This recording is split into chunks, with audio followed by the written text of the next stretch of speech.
Shalom saudaraku dalam Tuhan. Saudara, Ustadz Yusuf PI berusaha membuktikan bahwa Yesus tidak disalib, tetapi dia diserupakan oleh orang lain berdasarkan Al-Qur'annya.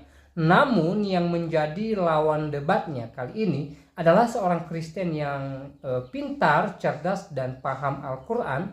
Akhirnya Yusuf PI tidak bisa membuktikan apa yang dia sampaikan di hadapan debaters Kristen ini. Nah, saudara dalam Tuhan, perdebatan ini cukup seru dan pastinya memberkati kita, membuka wawasan kita. Dan langsung saja kita lihat videonya terlebih dahulu. Dan pastikan tekan tombol like, subscribe, dan share video ini supaya menjadi berkat bagi banyak orang. Bicara tentang penyalipan Nabi Isa, apakah tidak berguna bagi orang Islam? Berguna. Kenapa berguna? Karena itulah jalan mereka untuk memperolok-olok orang Kristen, orang Nasrani. Loh, kok bisa begitu? Ya, kita lihat tafsir Kemenak, dikatakan yang disalib itu adalah Yudas. Di situ Kemenak ingin menunjukkan kepada kita semua bahwa Allah SWT masih di bawah pemikirannya Kemenak. Allah SWT, saya sudah cari di Al-Quran, tidak pernah mengatakan yang disalib adalah Yudas. Saya juga sudah mencari di hadis, tidak ada dikatakan Yudas. Tetapi Kemenak bisa lebihi dari Allah SWT. Jadi Allah SWT itu mau dibuktikan bahwa dia tidak punya pengetahuan apa-apa tentang penyalipan. Demikian juga ketika kita membaca tafsir Ibnu Katsir. Ibnu Katsir menjelaskan bahwa peristiwa penyalipan itu asbur atau tidak seperti dongeng. Dongengnya bagaimana? Itu dilakukan oleh orang Damaskus. Sementara fakta sejarah mengatakan kalau Isa adalah Yesus, itu dilakukan oleh orang Romawi, bukan orang Damaskus. Dari mana Ibnu Katsir mengetahui hal itu? Karena Ibnu Katsir membuktikan bahwa dia lebih Allah daripada Allah. Allah sendiri tidak mengetahui bagaimana detailnya peristiwa penyalipan. Tetapi Al-Quran itu tidak pernah menjelaskan detailnya peristiwa penyalipan. Tetapi tafsir Ibnu Katsir bisa menjelaskan secara detail bagaimana peristiwa penyalipan. Ya. Jadi itu harus kalian paham ya kawan-kawan ya. Bagaimana peristiwa penyalipan itu ada, itulah yang keahlian atau bidang ilmunya Ibnu Katsir. Ya. Di sini Ibnu Katsir menegaskan bahwa dijelaskan di dalam tafsir Ibnu Katsir bahwa yang disalibkan itu yang diserupakan adalah Hawariyun. Mengapa Hawariyun itu disalibkan? Waktu itu mereka dikepung oleh orang Damaskus. Pertanyaannya yang sangat lucu, ya. Apakah orang Damaskus itu mengenal Nabi Isa? Jawabnya tidak, karena mereka dari Damaskus. Ya. Lantas bagaimana mereka bisa mengatakan bahwa yang tersalib itu adalah orang yang diserupakan? Kalau kita lihat tafsir Ibnu Katsir, begitu dia keluar dari rumah, dia ditangkap. Kondisi pada zaman itu bagaimana? Gelap, malam. Dan yang lucunya, di tafsir Ibnu Katsir, peristiwa Isa naik keluar dari atap hubungan itu sore. Ya. Bagaimana orang sore tidak melihat Isa naik ke atas?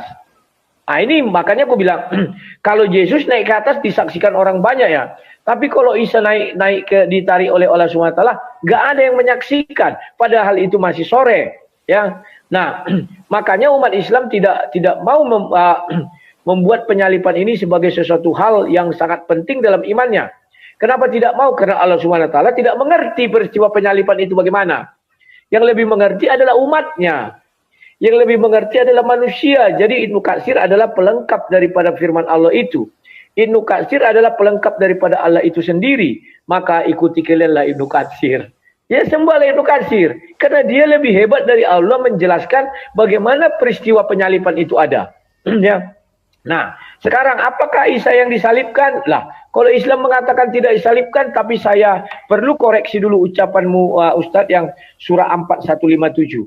Di dalam kita menerjemahkan tidak boleh kita berbohong. Terjemahan yang kau bacakan itu bohong. Tidak ada dikatakan dan kami hukum pula mereka. Mana kalimat Arabnya? Enggak ada. Karena saya sudah diajari kemarin, kebetulan itu bahasan kita ya. Banyak orang muslim ini sekarang membohongi umat Kristen. Tidak ada dibilang di situ diganti dengan yang diserupakan. Kamu pembohong Ustadz, lebih baiklah jujur. Kamu kan pandai bahasa Arab. Coba nanti kamu terjemahkan secara Arabnya saja. Terima kasih. Mantap. Wih. Aku kemarin diajari loh sama hampir murtad. Jadi bahasa apamu kacau katanya. Tidak benar itu. Udah saya bahas tadi itu. Siap. Aku diam ya, Tat. Lanjut, Tat.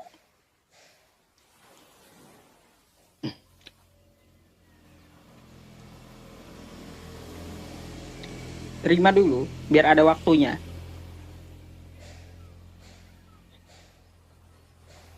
Bang Rudi? Halo, Bang Rudi. Batalkan dulu, baru ulang lagi. Nah, pencet ulang. Batalkan ya, oke. Ya, pencet ulang. Udah. Oke, silakan, Tat. Oke, teman-teman semuanya. Syukur alhamdulillah Al-Quran kita ini malah dibenarkan oleh Bible. Allah Subhanahu wa Ta'ala mengatakan bahwa diserupakan itu kepada siapa tidak dikatakan di dalam Al-Quran, tetapi ternyata Bible yang menjelaskan. Nah, untuk masalah tafsiran dari Bukhari, dari Ibnu Katsir, saya tidak mempermasalahkan hal itu. Kenapa? Karena gini, penjelasan yang lebih konkret itu ya ada di kitab Kristen. Kepada siapa dia diserupakan? Baik, sebelum saya membahas hal itu, saya mau tunjukkan dulu kepada Bang Rudi ya. Di sini di ayat 156-nya wa bikufrihim wa qaulihim ala maryam buhtanan 'azima, dan kami hukum juga karena kekafiran mereka dan tuduhan mereka yang sangat keji terhadap Maryam. Atas hukuman mereka itu mereka berkata inna, ya di sini wa qaulihim inna qatalnal masiha Isa bin Maryam Rasulullah wa ma qataluhu wa ma salabuhu walakin syubbiha lahum. Jadi dia tidak dibunuh dan tidak pula disalib, tetapi diserupakan. Nah, kepada siapa diserupakan? Sebenarnya Allah Subhanahu wa Ta'ala tidak pernah menyebutkan sebuah nama, tidak pernah. Lalu penafsiran ulama-ulama kita ya itu banyak. Dan itu adalah sebuah pendapat. Tetapi pada finishnya Allah Subhanahu wa Ta'ala mengatakan di dalam Quran surah Az-Zukhruf ayat 63, walamma ja'a Isa bil bayyinat qala qad ji'tukum bil hikmah wa li ubayyina lakum. Nah, di situ dikatakan bahwa Allah memerintahkan Nabi Isa dalam turun kedua kalinya membawa hikmah dan menjelaskan kepada siapa dia diserupakan. Jelas bantahan Al-Quran ini kepada siapa dia diserupakan, saya menjawab sesuai dengan tafsir, yaitu kepada Yudas. Bukan cuma tafsiran dari Al-Quran mengatakan Yudas, tetapi Bible juga yang mengatakan bahwa yang diserupakan, yang disalibkan itu adalah Yudas. Di mana buktinya, teman-teman? Coba kita buka di dalam Yohanes 20. Di situ Maria Magdalena tidak mengenali Yesus. Coba ya, saya bukakan dulu kepada teman-teman semuanya ya. Di sini Yohanes 20. Nih ya. Putar kamera. Oke, teman-teman semuanya dapat kita lihat di sini ya, di data saya. Di Yohanes 20 nomor 15. Kata Yesus kepadanya, "Ibu, mengapa engkau menangis?" Ini Yesus ya yang ngomongnya. Lalu, "Siapa yang engkau cari?" Maria menyangka orang itu adalah penunggu taman. Kagak kenal Maria dengan Yesus. Rupa-rupanya setelah di taman ini, Yesus udah berubah. Udah diserupakan rupanya wajahnya. Lah, coba kalau kita lihat lagi ya. Yesus ini mempunyai mukjizat rupanya, teman-teman ya. Mempunyai mukjizat. Nih, kalau kita buka di Matius 17. Matius 17 nomor 2. Di sini dikatakan, lalu Yesus berubah rupa di depan mata mereka. Wajahnya bercahaya seperti matahari dan pakaiannya menjadi putih bersinar seperti terang. Artinya, salah satu mukjizat dari Yesus itu adalah merubah rupanya sendiri. Lalu bukti ini dapat kita lihat lagi di tempat yang lain. Ya, contoh di nih ya, Markus 16 nomor 12. Dikatakan di sini, sesudah itu ia menampakkan diri dalam rupa yang lain kepada dua orang dari mereka ketika keduanya dalam perjalanan ke luar kota. Baik teman-teman semuanya, dari data ini saja kita dapat mengetahui bahwa Yesus itu salah satu mukjizatnya, dia bisa merubah rupanya. Pantas saja Maria Magdalena pada saat di taman itu tidak mengenali Yesus. Karena apa? Karena Maria Magdalena pada saat itu mengira bahwa itu adalah penunggu taman, pengurus taman, bukan Yesus. Mana mungkin orang yang kesehariannya bersama-sama, ya, bersama-sama, lalu tiba-tiba tidak mengenalinya, pasti wajahnya itu berubah. Jadi betul apa yang dikatakan Quran. Nah, Bang Rudi dulu nih. Iya, mantap. Wah, ini agak melemah ini para pendukung ini, Tat. Pendukungmu melemah, pendukungmu melemah. Ya. Nah. Silakan, Tat. Kalau ini ku bali deh kok, Tat. Belum ada yang lelos dari aku nih, Tat. Ya. Oke, terima kasih Ustadz P. Yusuf. Ya. Kawan-kawan, disinilah letaknya keunikan umat Islam ini. Mereka bisa melebihi Allah SWT kapanpun dan dimanapun. Ketika berbicara tentang siapa yang disalib, mereka bisa mengatakan Yudas, padahal Allah SWT tidak pernah menjelaskan Yudas. Dan satu lagi, Yusuf ini tidak jujur bicara surah 4157. Saya sudah dibacakan kemarin tafsirnya oleh seorang muslim yang jujur. Tidak ada kalimat di situ diserupakan orangnya. Orangnya tidak ada. Dan tidak ada dikatakan akan kami hukum, itu tidak ada. Ketika saya membacakan itu dia bilang kamu menambahi. Mana ada saya lihat itu dihukum katanya. Orang Arab sendiri, orang yang bisa bahasa Arab mengatakan itu. Jadi mohon sekarang kami nggak bisa lagi dibohong-bohongi loh. Ya, nah kemudian Ustadz mengambil literasi dari Bible itu sendiri, seolah-olah Bible itu adalah miliknya Allah SWT. Ini juga sangat keliru, karena Bible itu kata mereka ditulis dalam bahasa Yunani, dan dalam bahasa Yunani tidak ada sebutan Allah, kan lucu. Ya, mereka yang bilang yang ada kurios dan theos. Nah, mereka juga tidak paham apa peran Yudas di dalam Bible itu. Yudas itu kan mencium dan dia ditangkap dan Yudas ada di situ ketika peristiwa penangkapan.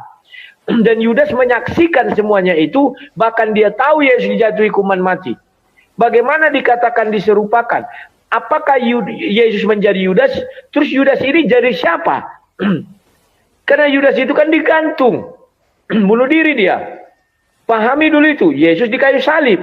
Apakah orang yang disalib bisa pindah ke gantung, atau orang yang digantung bisa pindah ke kayu salib? Gantung diri.